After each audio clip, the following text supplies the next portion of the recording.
इस Wikipedia channel में आपका स्वागत है। मैं विपुल जैन आज आपको बताने जा रहा हूँ क्लास 10th एनसीईआरटी मैथमेटिक्स में ट्राइंगल चैप्टर की बात करने जा रहे हैं, जिसमें हम चैप्टर 6 एक्सरसाइज 6.3 के क्वेश्चन को सॉल्व करेंगे। और हमने पिछली वीडियो में चैप्टर 6 की एक्सरसाइज 6.2 को सॉल्व किया था। तो देखते रहिए विकिपीडिया चैनल।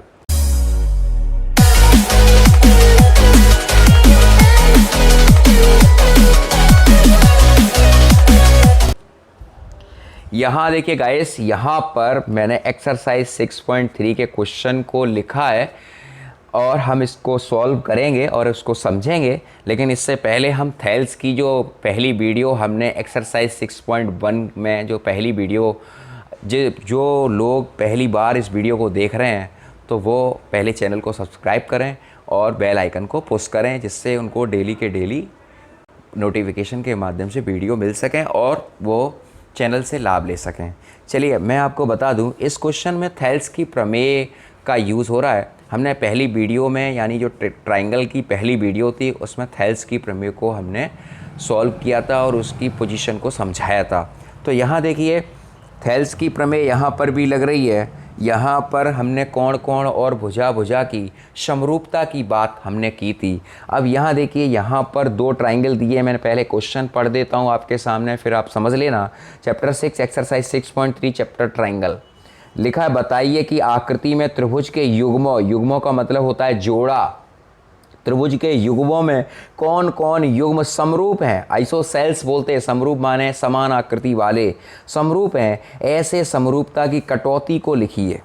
ठीक है, अब यहाँ देखिए दो ट्राइंगल दिए हुए हैं। ठीक है, दो ट्राइंगल दिए हुए हैं ABC और PQR। यहाँ पर सिमिलरिटी क्या है इन ट्राइंगल में, हम कैसे कह सकते हैं कि ये समरूप हैं या नहीं है। तो सबसे पहले हम चेक करेंगे। देखिए यहाँ पर जो हम चेक करने वाली बात है वो हम चेक करेंगे एंगल A बराबर एंगल P, यानी एंगल A और एंगल P की जो वैल्यू है वो कितनी है, 60 डिग्री है। फिर इसके बाद एंगल B और एंगल Q की वैल्यू जो है वो 80 डिग्री है। फिर इसके बाद एंगल C बराबर एंगल R की जो वैल्यू है वो 40 डिग्री है। यानी दो ट्राइंगल आपस में बने हुए हैं जिनकी आपस में बराबर है, तीनों एंगल बराबर हैं। तो यहाँ लिखेंगे एंगल एंगल की समरूपता से, एंगल एंगल की समरूपता से, यानी हिंदी में लिखा जाता है कोण कोण और कोण की समरूपता से।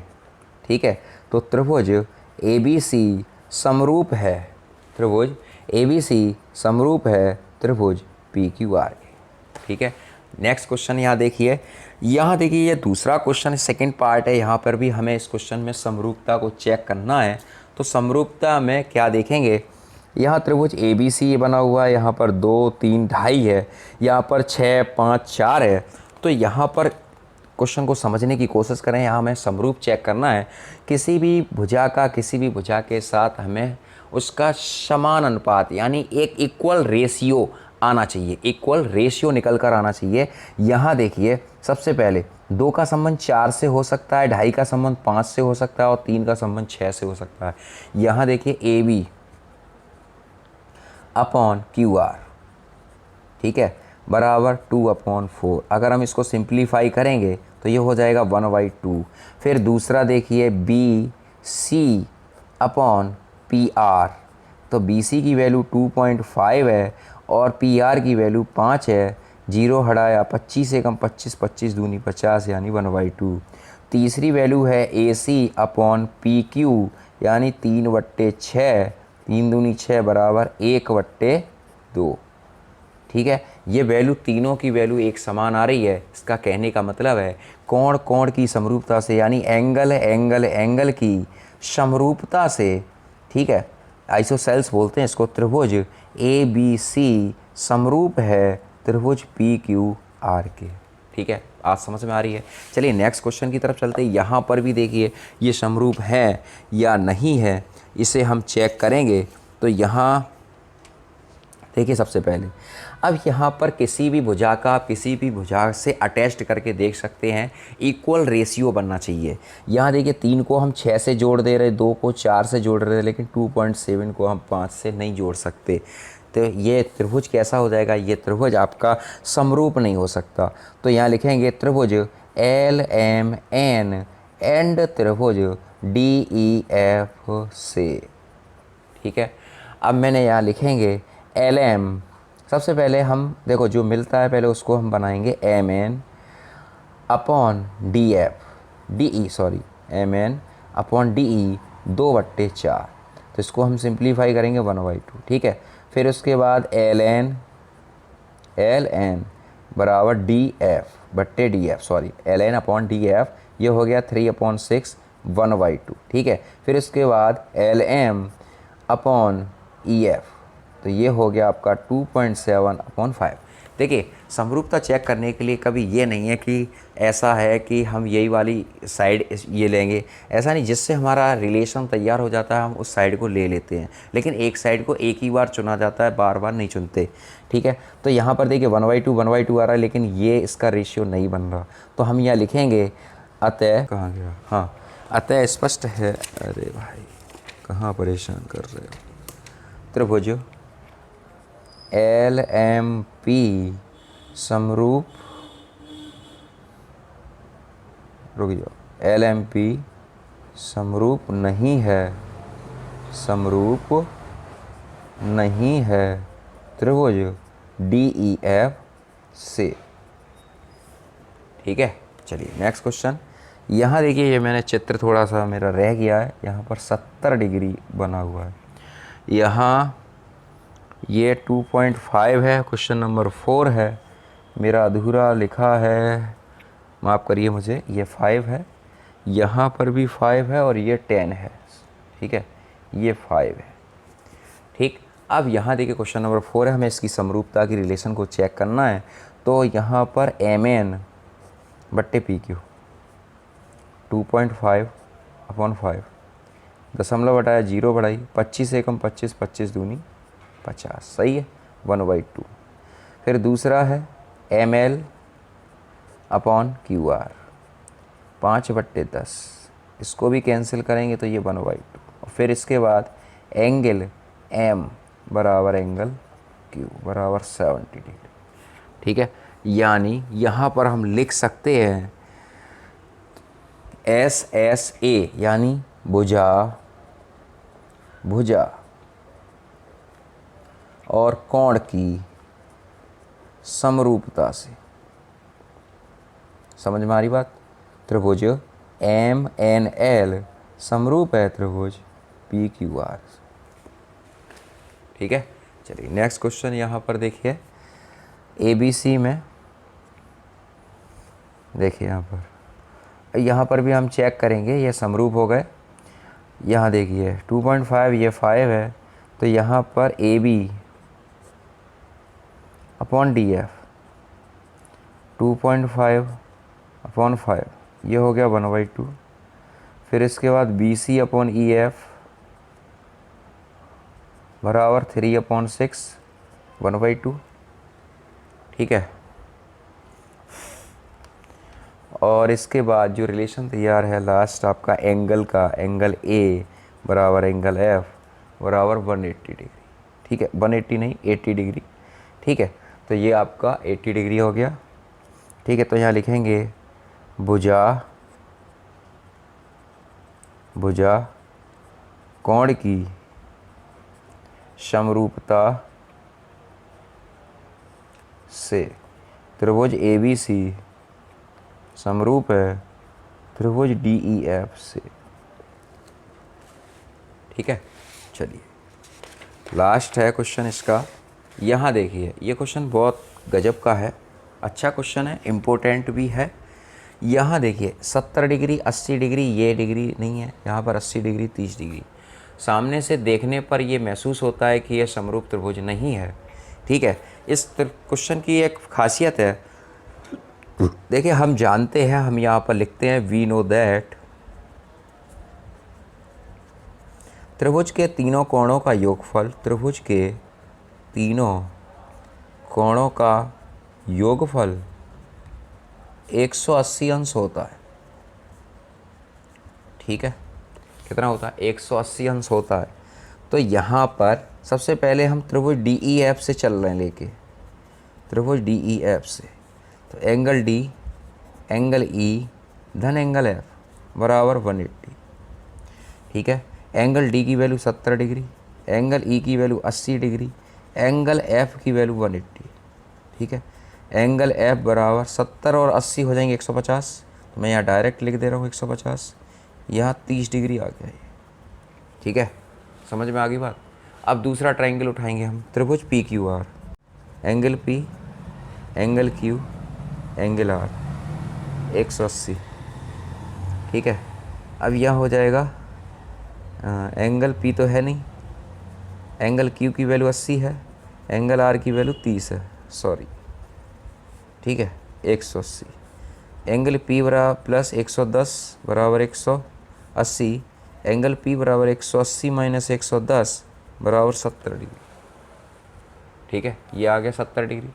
अब यहाँ पर ये 70 आ गया, यानी आप यहाँ पर मैच कर लीजिए पहले आप। एंगल एफ जो है वो 30 डिग्री है। ठीक है, ये मैंने निकाला इसलिए मैं सर्किल में बंद कर दे रहा हूँ। और अब एंगल पी जो है वो 70 डिग्री है, ये भी बंद। अब यहाँ देखो, यहाँ देखो, यहाँ पर ये 70 80 ये मैंने निकाला इसलिए इसे सर्किल में बंद किया है। यहाँ पर भी ये मैंने निकाला था, ये सर्किल में बंद किया। ठीक है, अब यहाँ ज़रा देखो, ये सारे एंगल आपस में मैच कर गए।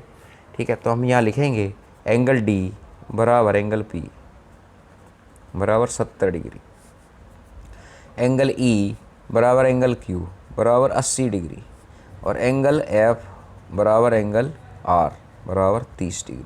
तो यहाँ लिखेंगे कोण की समरूपता से, कोण की समरूपता से। ठीक है, त्रिभुज डी ई एफ समरूप है त्रिभुज पी क्यू आर। ये हो गया। ठीक है, समझ में आ गई बात आपको। चलिए, ये नेक्स्ट क्वेश्चन है। आकृति में त्रिभुज ओडीसी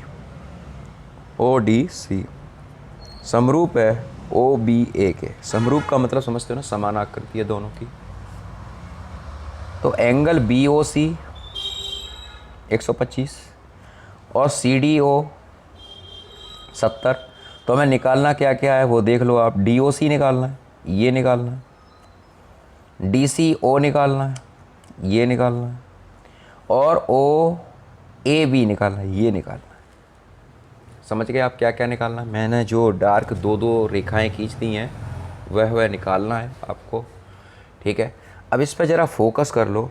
क्लास 9th में रेखा और कोण में मैंने बहुत कराया है, मेरी वीडियो भी डाउनलोड है क्लास 9th में लाइन और कोण के नाम से। अगर आपने 9th को अच्छे से नहीं पढ़ा होगा तो शायद यहाँ प्रॉब्लम आ सकती है, फिर भी मैं कोशिश करूँगा कि आपको अच्छे से समझ में आ जाए। चलिए, यहाँ पर देखिए, सबसे पहले देखिए, मेरे साथ आप करिए क्वेश्चन कॉपी और नोट पेन लेकर बैठिए जिससे आपको अच्छे से समझ में आए। ये चित्र बना हुआ है। ठीक है, ये जो एसी रेखा है, ये जो एसी रेखा है, सॉरी एसी नहीं, ये देखिए, ये जो रेखा है बीडी एक सीधी रेखा है, एक सीधी रेखा है, और सीधी रेखा हमेशा 180 अंश का कोण बनाती है। अब इस आधे पर सपोज मानिए ये रेखा है ना, और इस पर इस तरीके से ये बना हुआ है, ओ सी बनी हुई है, ये ओ है, ये सी है, ये इस पर 125 अंश का कोण बना रहा है, जबकि सीधी रेखा कितने का बनाती कोण? 180 का।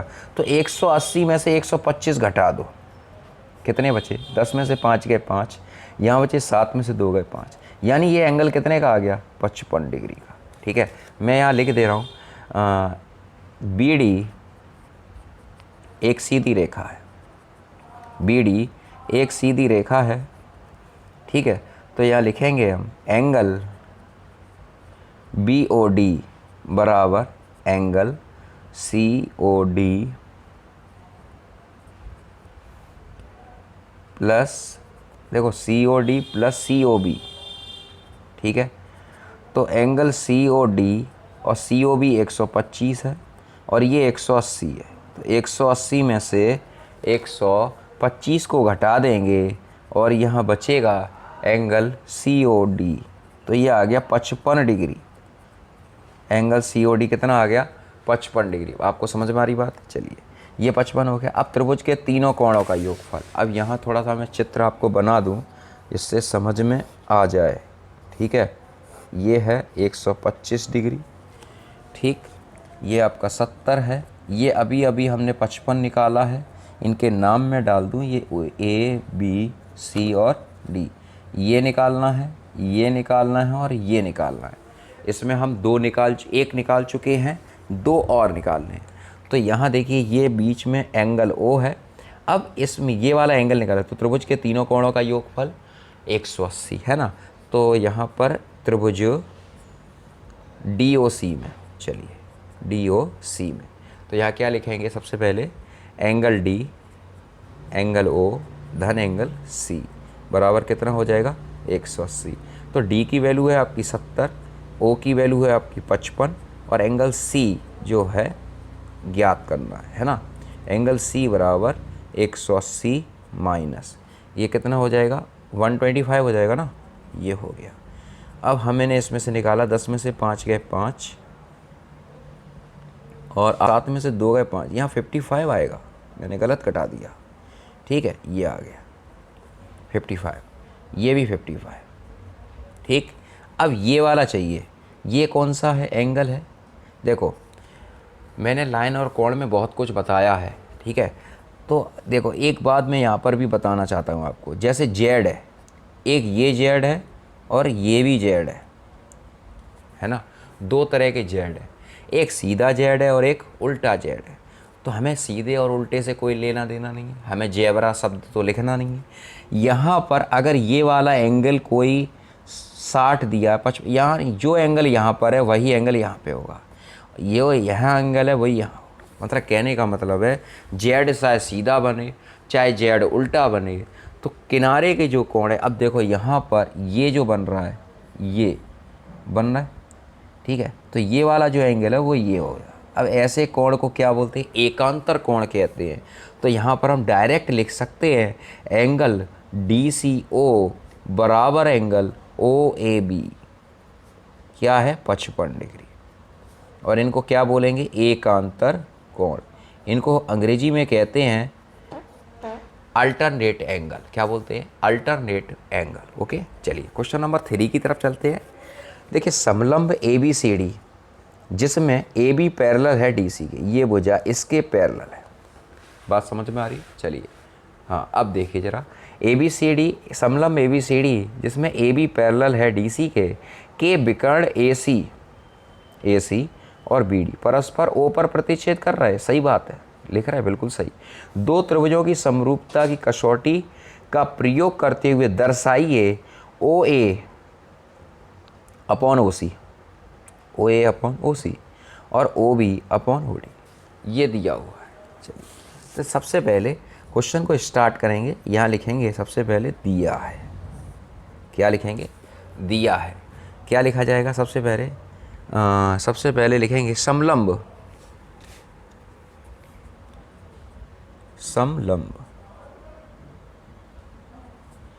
चतुर्भुज ABCD में विकर्ण AC और BD परस्पर O बिंदु पर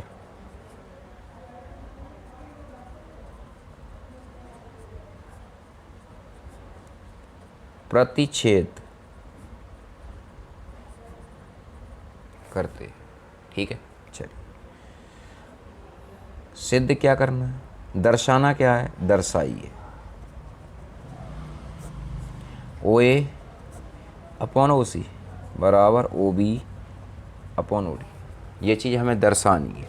ठीक है, अब यहाँ ज़रा एक चीज़ देखिए थोड़ी सी रचना का काम कर लेते हैं, कंस्ट्रक्शन का वर्क कर लेते हैं, जिससे हमें कोई प्रॉब्लम आगे ना हो। यहाँ हम CD के समानांतर एक रेखा OE खींचते हैं। यहाँ लिखेंगे CD के समांतर एक रेखा ओ ई खींचते। ठीक है, अब जरा क्वेश्चन को करने की प्रयास करेंगे, हल सीखेंगे क्वेश्चन को। अब यहाँ देखिए आ क्या रहा है, ओ ए बट्टे ओ सी बराबर ओ बी बट्टे ओ डी। तो सबसे पहले ओ ए हमारा ये है, ठीक है। चलिए अब यहाँ पर हम स्टार्टिंग कैसे करें, तो स्टार्टिंग हमारे पास एक तरीका है, हम ये ले लेते सबसे पहले ट्राइंगल, हम लेंगे त्रिभुज ए सी डी में, त्रिभुज ए सी डी में। तो यहाँ क्या लिखेंगे सबसे पहले, थेल्स की प्रमेय से, थेल्स की प्रमेय से। अगर थेल्स वाली अगर आपने वीडियो नहीं देखी तो उसको देख लें, जिससे आपका कोई प्रॉब्लम आपके सामने ना आए। थेल्स की प्रमेय से देखो, थेल्स जो है वो दो भुजा, एक भुजा को दो अनुपात में बराबर अनुपात में बांटता है, ये कहता है थेल्स।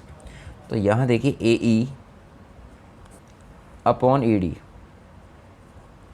बराबर ओ ए अपॉन ओ सी, समीकरण नंबर 1। ठीक है, अब यहाँ पर हमें दूसरी भुजा लेनी है, यहाँ लेंगे त्रिभुज ए बी डी में। ठीक है, त्रिभुज ए बी डी में। अब ए बी डी में करेंगे तो ए बी डी में क्या करेंगे, ए बी डी, तो यहाँ लिखेंगे ए ई बट्टे ई डी बराबर ओ बी बट्टे ओ डी, समीकरण नंबर 2। समझ में आ रही बात को? ठीक है, आप समझ रहे हो ना। अब समीकरण 1 और 2 से, 1 व 2 से, ठीक है। अब समीकरण 1 और 2 से करेंगे तो यहाँ देखिए ये देखिए दोनों सिमिलर हैं, दोनों की लेफ्ट हैंड साइड समान है, तो इसकी राइट हैंड साइड को हम समान करेंगे। तो लिखेंगे ओ ए बट्टे ओ सी बराबर ओ बी बट्टे ओ डी। अब यहाँ ज़रा देख लो, ठीक है, समझ में आ जाएगा आपको। ओ ए बट्टे ओ सी लिखा है और ओ बी बट्टे ओ डी लिखा है, यही प्रूव करना था, ये आ गया। आपको कोई प्रॉब्लम? ठीक है, अगर आपको कोई प्रॉब्लम हो तो मेरा व्हाट्सअप नंबर है जो नीचे पट्टी पर चल रहा है और डिस्क्रिप्शन में भी डला है व्हाट्सअप नंबर, ठीक है।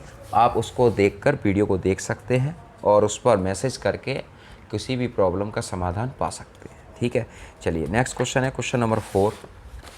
क्वेश्चन नंबर 4 क्या है? क्वेश्चन नंबर 4 में लिखा है, आकृति में Q R T Q S, पता नहीं कहाँ है, एंगल टी क्यू आर। चलिए अब यहाँ पर ये बात कर रहे हैं पी आर की, तो पी आर तो यहाँ पे है नहीं कहीं, तो पी आर को यहाँ पर कोई बिंदु मान लेते पी, ठीक है, जिसको हम इस पी को आर से मिला देते हैं, पी को आर से मिलाते हैं। ठीक है, फिर लिखा है पी आर है, फिर क्यू टी, ठीक, क्यू आर, क्यू एस। अब यहाँ पर एस लाने के लिए यहाँ पर हम कर देते हैं, ये इसको इससे जोड़ देते हैं, एस को,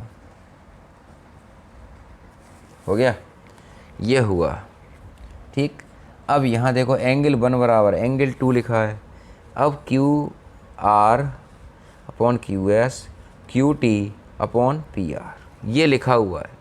अब इसको ज़रा समझ लो, एंगल 1 बराबर एंगल 2 लिखा है, तो एंगल 1 आपका ये वाला है, ये दे रखा है किताब में इन्होंने, और एंगल 2 ये वाला है, ठीक है, ये लिखा हुआ है। अब यहाँ देखो ज़रा,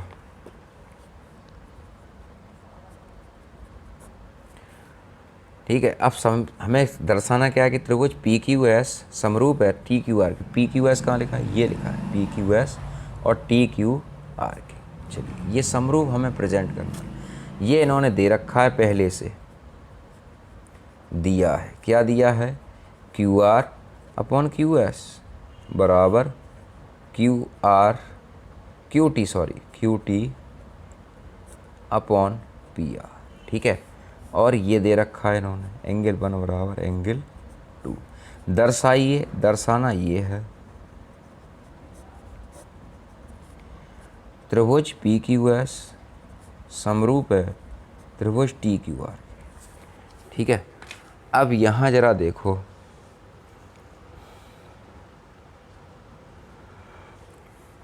त्रिभुज पी क्यू आर में त्रिभुज पी क्यू आर में।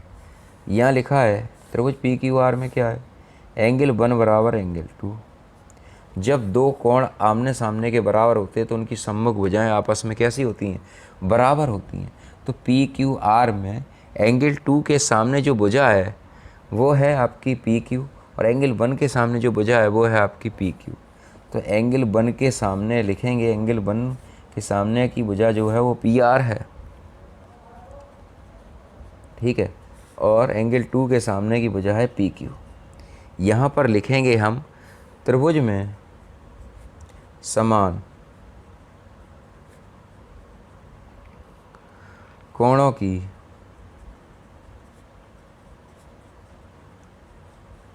सम्मुख भुजा बराबर होती है।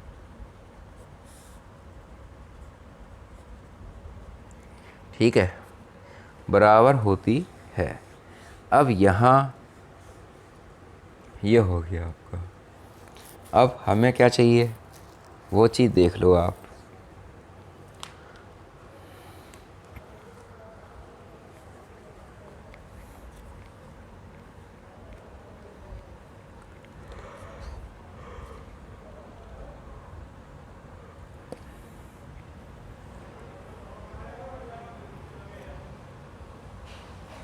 अब दिया क्या है ये लिखेंगे, क्यू आर बट्टे क्यू एस बराबर क्यू टी बट्टे पी आर, ये दिया है। ठीक है, ये हमने गिवन है जो हम इसे लिख रहे हैं। फिर इसके बाद पी आर जो है इसकी जगह हम क्या लिख रहे हैं, पी क्यू। इसको मान लो समीकरण नंबर 1, यहाँ लिखेंगे समीकरण 1 से, ठीक है, और इस वैल्यू में रखेंगे इसमें। तो यहाँ क्यू आर बट्टे क्यू एस बराबर Q T upon P Q, ये हो गया। ठीक है, इसको हम उल्टा कर दें, उल्टा करने से कोई बात बनती है। यहाँ देखिए, इसको पहले हम उल्टा करते, Q S upon Q R बराबर P Q upon Q T. इसको हमने उल्टा कर दिया, इसको मान लो नंबर 2। ठीक है, अब त्रिभुज पी क्यू एस और त्रिभुज टी क्यू आर से चेक करते हैं। त्रिभुज पी क्यू एस, यहाँ से त्रिभुज पी क्यू एस त्रिभुज टी क्यू आर, त्रिभुज पी क्यू एस तथा त्रिभुज टी क्यू आर में। ठीक है, ये हो गया। अब त्रिभुज पी क्यू एस में अगर हम देखेंगे, त्रिभुज पी क्यू एस और टी क्यू आर में क्यू एस बट्टे क्यू आर,